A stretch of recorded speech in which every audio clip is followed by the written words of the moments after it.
Зошто, ако уште од 2022 година релевантни западни медиуми предупредуваа за случајот, а минатата година имаше и апсење на македонски државјани инволвирани во случај на фалсификување евра на Косово. Отворањето на случајот и неговата разврска во Македонија се случува денес, дури една година подоцна. Дали осомничениот 34 годишен полициски службеник од Ресен ќе остане единствениот осомничен за случајот на вкупно 4 милиони евра кои во монети од Македонија влегле на Косово според податоците на Европската сојузна агенција за кривично право Евроджаст? Дали тој бил главата на операцијата или само еден од извршителите?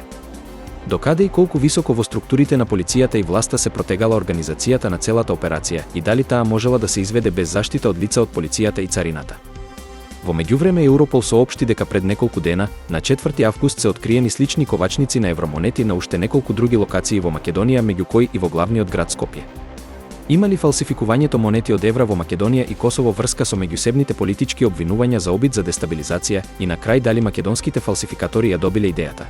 А можеби и шаблоните и опремата од сличниот модел на ковање кој претходно кинези го примениле во Шпанија?